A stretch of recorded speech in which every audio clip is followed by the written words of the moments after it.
Hello, everyone. In my continuing series on Michael Jackson and Brooke Shields, we have now reached the 1980s.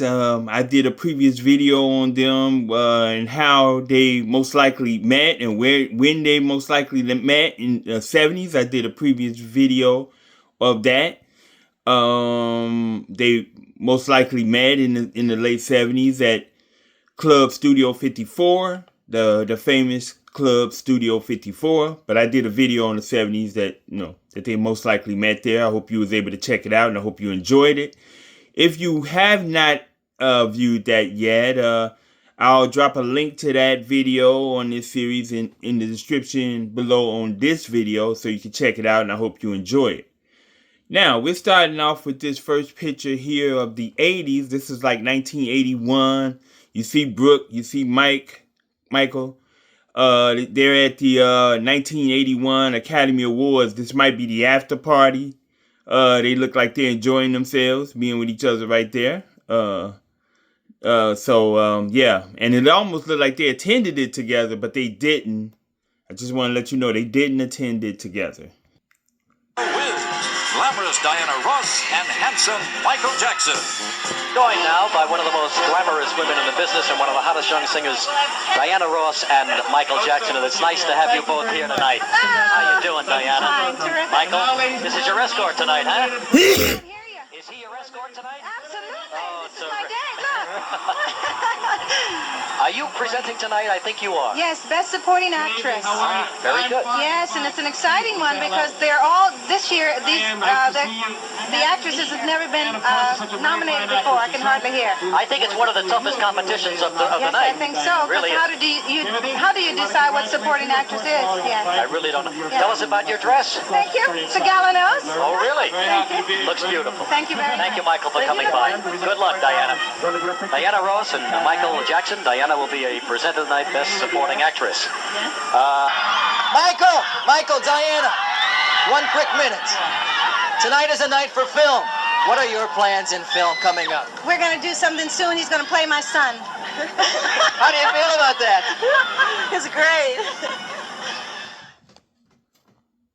Now, as you see, Michael Jackson's date for the 1981 Academy Awards was Miss Diana Ross, the love of his life. So you see they're together, and that was his date for that evening. So he couldn't do no better than that. In his mind, he wouldn't do no better than that. He always loved Diana Ross his whole life. But we're gonna move on from this. We're gonna move on a few years past this. Okay. All right, let's move on. Like I said, let's move on to a few years, I guess later or earlier, whichever, a few years later, like about 2 to 3 years later after 1981. You see about 1983, 1984. That's when they really went out a lot, in public appearances. You see this one is around that date, 83, 84, 1983, 84. Okay. See? Yeah. You see them? Yeah. So.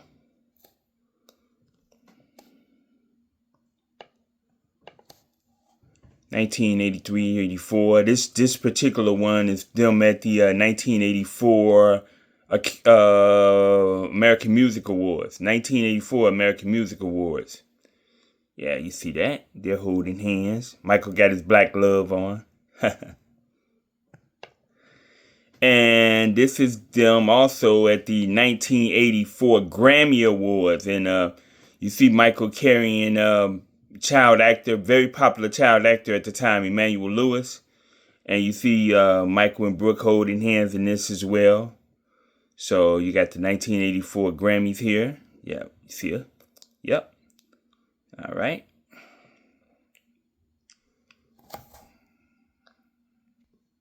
Okay, speaking of the 1984 American Music Awards, Miss Diana Ross presenting an award to Michael Jackson here. Let's check it out a little bit. Check out it.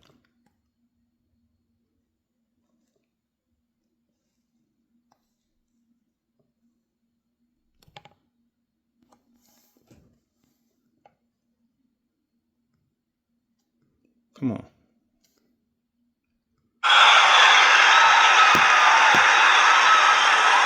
I know you know that Michael and I are like family.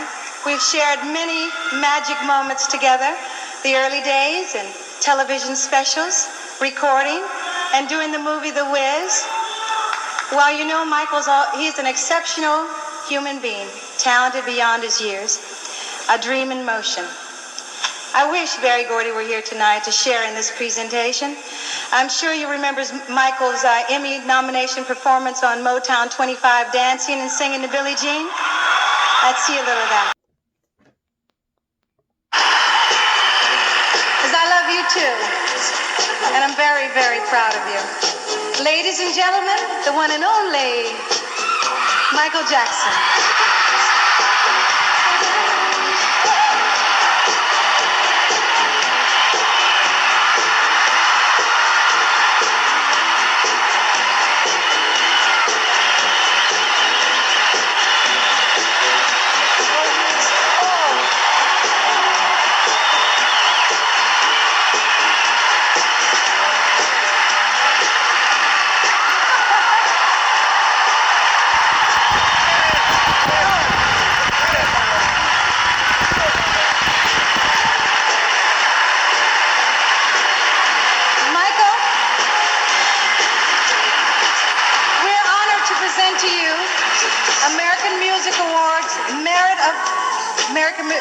Merit of Honor, actually. The Music Award of Honor. Okay. And, I'm very proud of you, and congratulations. Well, thank you.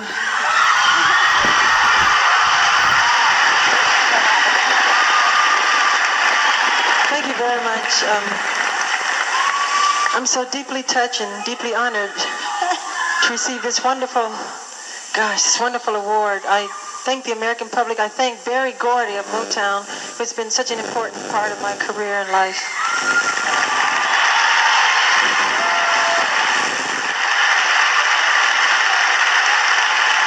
I thank, again, my mother and father who brought me into the world, Joseph Jackson and Catherine Jackson.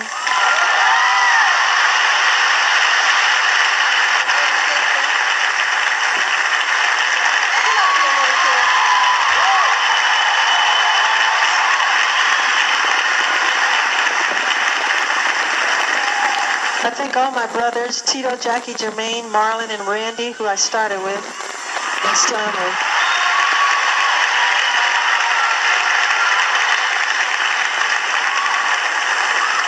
I thank Suzanne DePaz, who has been such an important influence in my life and has taught me so much. Thank you, Suzanne.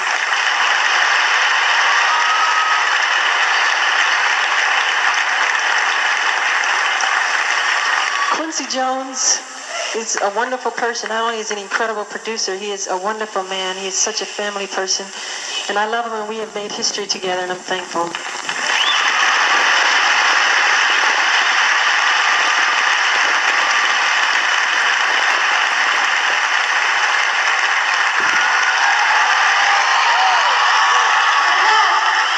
I thank one of my favorite people in the whole entire world, Miss Diana Ross.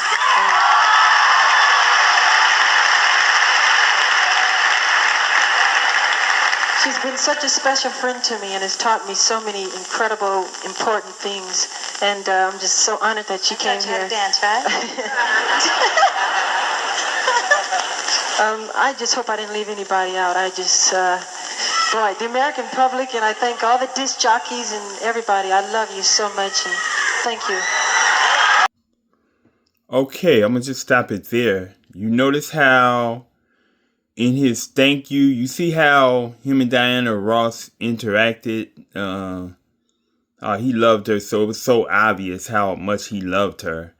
But did you notice how Brooke was just a side note here in this whole thing? You basically don't even notice that she's with him. Really, you don't notice it. It's like she didn't exist when Diana Ross was on that stage presenting him. It was like to Michael, Brooke didn't even exist over there on the side of him. But hey, I'll continue. Let me go on to other things. He didn't even acknowledge Brooke Shields. Now, I'm not saying Brooke had anything to do with his musical landscape, but they did meet in the late 70s. So, and then, they reconnected or seen each other in 81 at the Oscar Awards then, and this is 84. So I think that they were communicating within that 3 years from when they was in the 81 Academy Awards and now. So you can only think that they were communicating. So, I mean, mention her. He probably wouldn't have mentioned her then because she didn't have anything to do with his music. But this comes into play later. So let me go to another, maybe go to a later clip on here. Let's see. Let's check this out. Okay, this is a later part of the evening of the 1984 American Music Awards here. It's interesting because you'll see why I say it's interesting. Jackson, Rick James, Prince, and Lionel Richie. And the winner is Michael Jackson.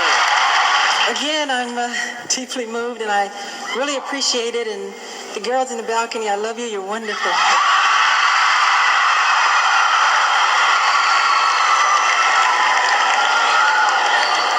An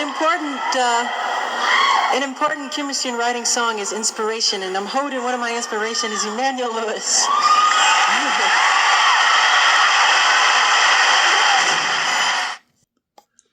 Now, y'all seen that clip back there, that clip right there where he accepted an award later on. That was on 1984 American Music Awards. Whereas that was on the same broadcast and the same show that he earlier got the Award of Merit from Diana Ross that you've seen previous. He brings Emmanuel Lewis up there on stage and calls him one of his inspirations. So, in that award acceptance. What I find curious about that, he never mentioned, again, he did not mention Brooke Shields in his acceptance speech, even though she was his date for the evening. That's showing that, to me, that's showing that he didn't see her as, he kind of did not see her as a priority, if that makes sense. He didn't mention her. And it's kind of interesting to me because he knew Brooke Shields. He had knew Brooke Shields for years before this. So Brooke Shields was around, or she was communicating with him all throughout, or most likely communicating with him all throughout the making of his record-breaking album Thriller. So you're telling me that she's no type of inspiration, any type of inspiration? That's I find that quite curious that he did not mention her as inspiration, or he gave a shout out to Brooke. And she's supposed to be his date for that evening. No, I just find that real interesting. But anyway, let's carry on. Okay, let's move on to the 1984 Grammys about a month later after the American Music Awards, and it's Michael accepting an award. Let's check this out.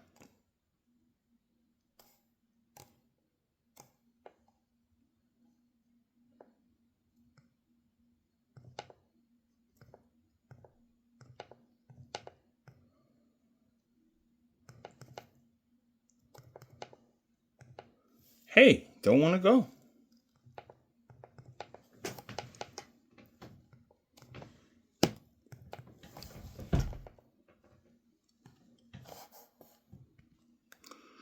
Oh, forgive me for the minor technical difficulties. Maybe we got it right now. But these set the 1984 Grammys about a month after that, the American Music Awards. And let's check this out. Thank you.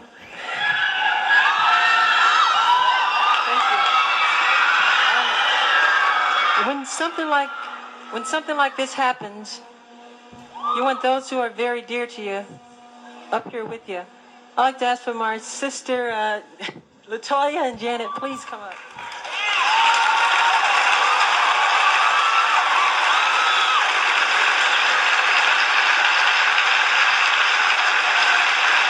My sister Janet as well, come up.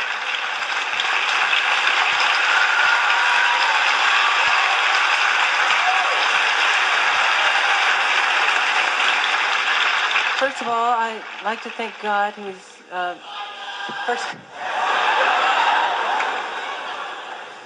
Reevy, I'd like to have you up here too, you know. Also, I'd like to thank my mother and father, were with us all the way. I mean, my mother's very shy. She's like me. She won't come up.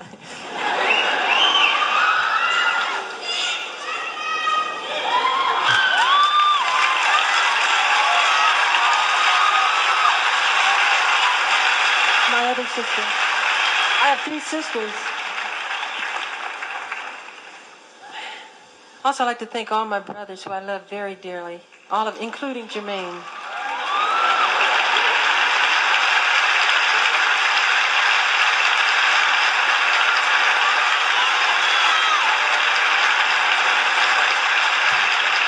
I forgot to thank Steven Spielberg on the E.T. album. I love him very much. And I also forgot to thank Quincy's wife, Peggy Jones. She was a great help on the E.T. album.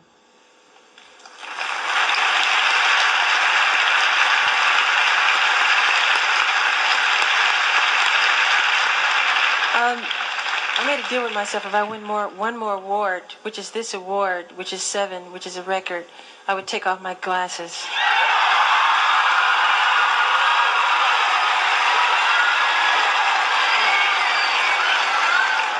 Now, I don't want to take them off, really, but...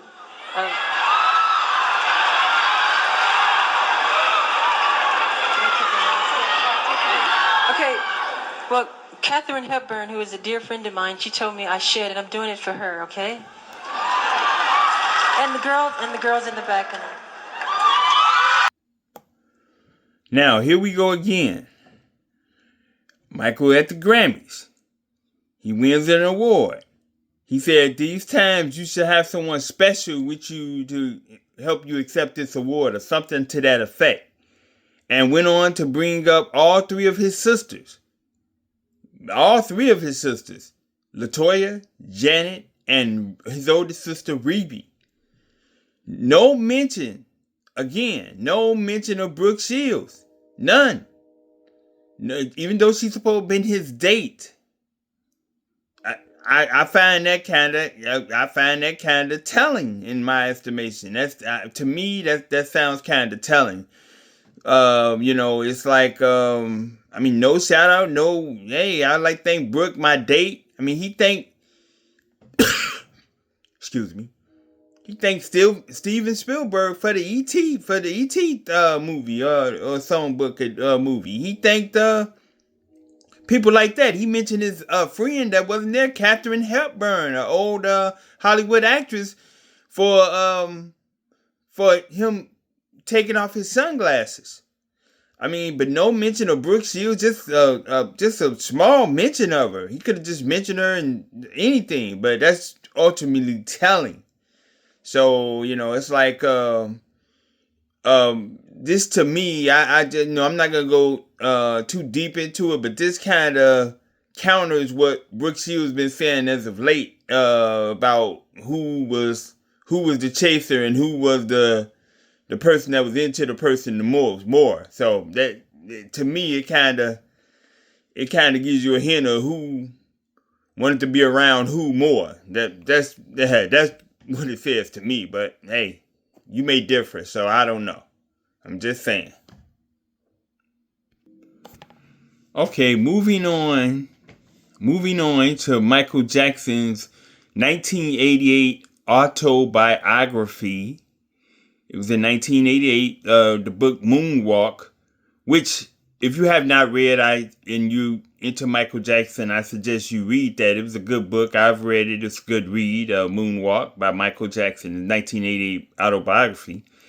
But in that book, Michael describes his relationship with Brooke Shields, and he says that they were romantically, how can I put it? They were romantic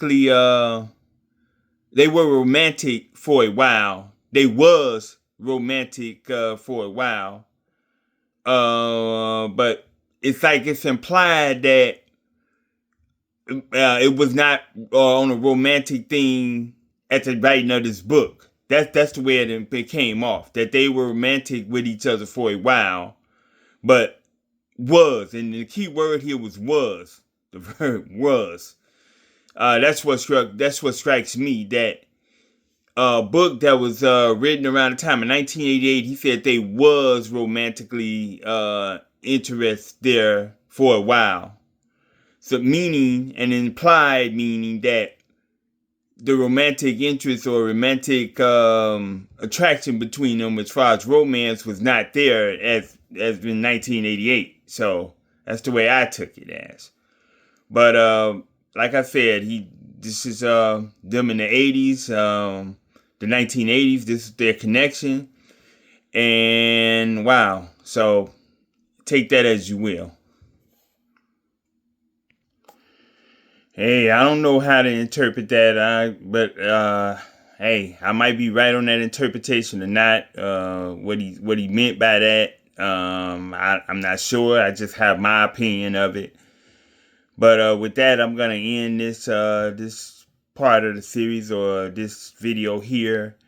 We'll never know truly what, if there's other context what was going on in the 80s, but they did know each other, and it's kind of confusing. So I'm gonna end this one right here on the 1980s and their involvement. I have another one coming up on this series about the 1990s and Michael Jackson and Michael's and Brooke's involvement in the 1990s, and that to me was the most confusing type of the most confusing point of them in the 1990s. That's what I believe. But so I hope you enjoyed this video on 1980s interaction, because that's basically their 1980s. There's others, but I just got main points out. And look forward to the 1990s with Michael and Brooke and some of their escapades. So I look for you to check that video out as well. That'll be coming soon. So with that, I'm out. Peace and be safe.